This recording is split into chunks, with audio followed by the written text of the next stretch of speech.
সুপ্রিয় সুধী, সবাইকে অনেক অনেক প্রীতি ও শুভেচ্ছা। আপনাদের সাথে রাজনৈতিক বিষয় নিয়েই মূলত কথা হয়। আজকেও এর বাইরের কোনো কথা নয়, রাজনীতি নিয়েই কথা। আপনারা জানেন, কোনো একটি মানুষের মাথায় যদি পছন্দ রে, তাহলে তার বাকি শরীর আর কোনো কাজে আসে না, সমস্ত কিছু শেষ।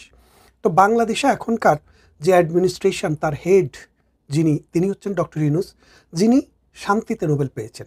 পুরো পৃথিবীর মানুষ আশা ভরসা করেছিল যে এই মানুষটির নীতি, এই মানুষটির নৈতিকতা, কনফ্লিক্ট অফ ইন্টারেস্ট বোঝার ক্ষমতা এবং ব্যক্তিস্বার্থ এবং রাষ্ট্রের স্বার্থকে আলাদা করার ক্ষমতা তার অনেক ভালো। সেই আশায় কিন্তু বাংলাদেশের মানুষ আশা বুক বেঁধেছিল যে ডক্টর ইউনূসের মাধ্যমে এই বাংলাদেশ একটি সুষ্ঠু নির্বাচন হবে, সুন্দর একটি পথে যাবে, অর্থনীতির ধারায় ফিরে আসবে, দুর্নীতি বন্ধ হবে, কালোবাজারি বন্ধ হবে এবং ক্ষমতার অপব্যবহার করে কেউ ব্যক্তিগতভাবে লাভবান হতে পারবে না।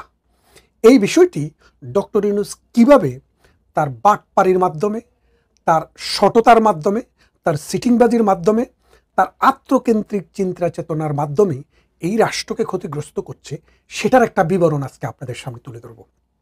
সম্প্রতি জানেন, আসিফ মাহমুদ নামে এক ভদ্রলোক, যিনি বাংলাদেশের স্থানীয় সরকার, পল্লী উন্নয়ন এবং সমবায় মন্ত্রণালয়ের একজন দায়িত্বপ্রাপ্ত ব্যক্তি, মন্ত্রণালয়ের দায়িত্বে মন্ত্রী হিসেবে আছেন, উপদেষ্টা।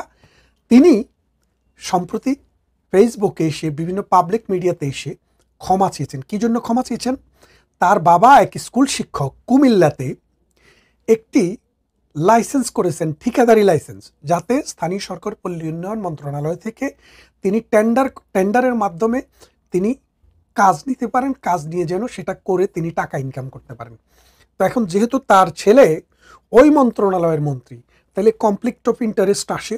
সেই জন্য তার পত্রিকায় যখন সেটি আসে, তখন তার সেই যে লাইসেন্সটি বাতিল করা হয় এবং আসিফ মাহমুদ নিজে এসে জাতির কাছে ক্ষমা চায়।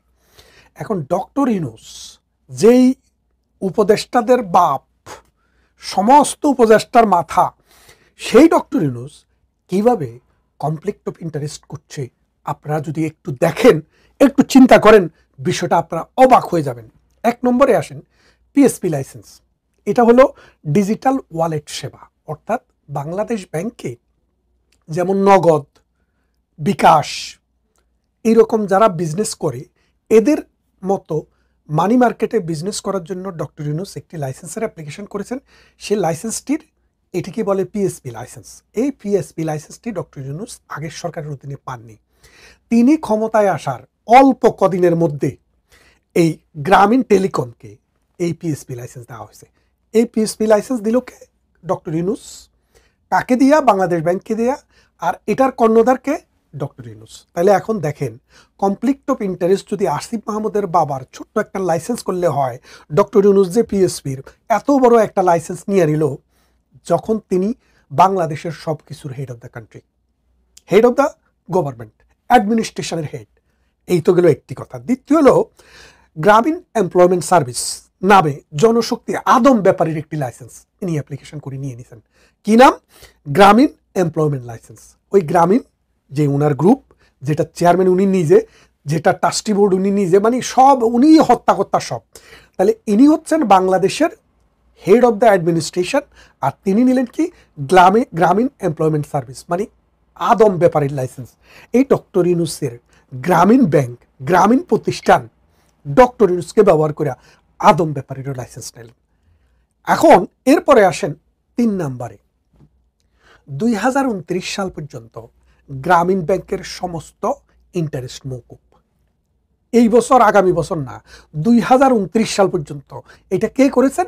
ডক্টর ইউনূস করেছেন। তাহলে ডক্টর ইউনূস হচ্ছে ওই গ্রামীণ ব্যাংকের চেয়ারম্যান, গ্রামীণ ব্যাংকের বাপ, গ্রামীণ ব্যাংকের মা, গ্রামীণ ব্যাংকের দাদা, গ্রামীণ ব্যাংকের আব্বা। আর উনি ওই গ্রামীণ ব্যাংকের জন্য সুদ মওকুফ নিয়েছেন 2029 সাল পর্যন্ত। দেখুন এবার কনফ্লিক্ট অফ ইন্টারেস্ট কাকে বলে, কার জন্য তিনি এইসব ডিসিশন নিচ্ছেন? তার প্রতিষ্ঠানের জন্য। যে প্রতিষ্ঠান, মজার ব্যাপার হচ্ছে কি, এরপরে আরো একটি কাহিনী বললে আপনি মজা, মানে আরো বেশি মজা পাবেন আপনারা। গ্রামীণ ব্যাংক যে ব্যবসা করে, এই ব্যবসার 50, মানে প্রথমে 50% মালিক ছিল, 75% একসময় মালিক ছিল বাংলাদেশ সরকার, পরে 50% মালিক হয়েছে বাংলাদেশ সরকার। এরপরে 25% মালিক ছিল বাংলাদেশ সরকার, বর্তমানে 25% মালিক ছিল।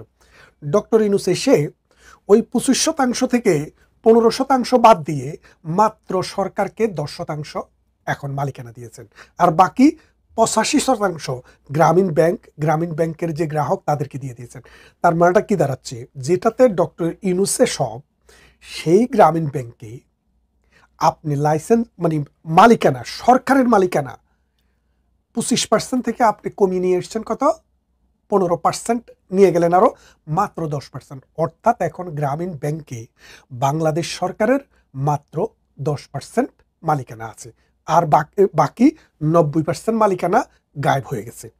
তো এইভাবে ডক্টর ইউনূস যা করছেন বাংলাদেশে, এটার ফিরিস্তি আরো আমি আপনাদেরকে কিছু দেব, আরো কিছু ফিরিস্তি আপনাদেরকে দেব। তারপরে দেখেন ইউনূসের ঘনিষ্ঠজন, এটা আমার 5 নম্বর পয়েন্ট, যে ইউনূসের যে ঘনিষ্ঠজন, ইউনূসের ঘনিষ্ঠজনদেরকে বিভিন্ন উচ্চ পদে বসান বেতন দিয়ে, অবৈতনিক না। আপনি যদি আপনার কোনো আত্মীয়কে, আপনার পরিজনকে রাষ্ট্রের কাজে ব্যবহার করতে চান অবৈতনিকভাবে, আমরা ওয়েলকাম জানাই, কিন্তু অবৈতনিক না।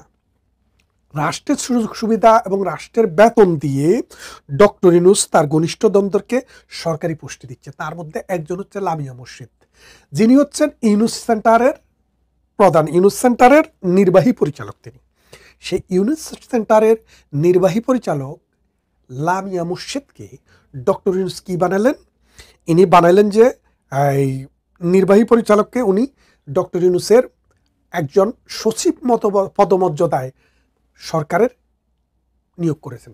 সচিব পদমর্যাদায় সরকারের একজন সচিব হিসাবে নিয়োগ দিয়েছেন। কাকে?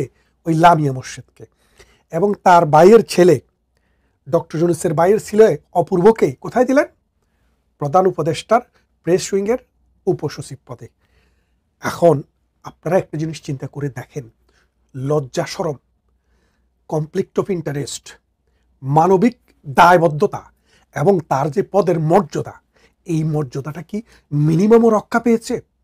একটা দেশে যখন বেগম খালেদা জিয়া এবং শেখ হাসিনা যখন কোনো একটা কিছু করে, আপনারা বলেন ওনারা এটা করেছে, ওনারা এটা করেছে, বাংলাদেশের পত্রিকাগুলো কিন্তু নীরব, মনে হচ্ছে যেন তাদের আব্বাই কোনো কিছু করতেছে যার জন্য তাদের কিছু বলা যাবে না, অন্যায় করলেও সেটা প্রকাশ করা যাবে না।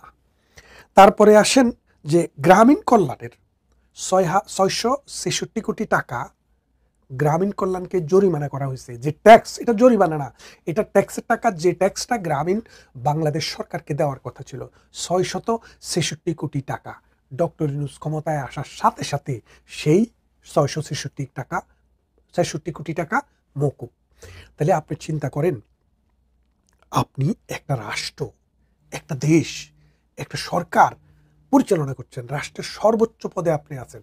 আপনার কাছে থেকে যদি স্বজনপ্রীতি আমরা পাই, আপনার কাছের থেকে যদি আমরা দুর্নীতি আমরা পাই, আপনার কাছে থেকে যদি রাষ্ট্রীয় সুযোগ সুবিধা ব্যবহার করে রাষ্ট্রকে লুণ্ঠন করার ব্যবস্থা আমরা পাই, তাহলে খালেদা জিয়া, শেখ হাসিনা, এরশাদ, তারেক রহমান, ওদেরকে কিসের জন্য আপনি দোষ দিচ্ছেন? বাংলাদেশের মানুষ কেন তাদেরকে দোষ দিবে? ডক্টর ইউনূসের মতো বরেণ্য ব্যক্তি যখন বাংলাদেশের ক্ষমতায় থেকে রাষ্ট্রীয় সুযোগ সুবিধাকে ব্যবহার করে যখন এই অবস্থায় যান, তারপরে এখানে শেষ নয়, আরও আছে। ডক্টর ইউনূস গ্রামীণ ইউনিভার্সিটি নামে একটি ইউনিভার্সিটির অনুমোদন দিয়েছেন। অসংখ্য ইউনিভার্সিটির অ্যাপ্লিকেশন পড়ে আছে, কেউ পায়নি, ডক্টর ইউনূস কিন্তু পাইছেন।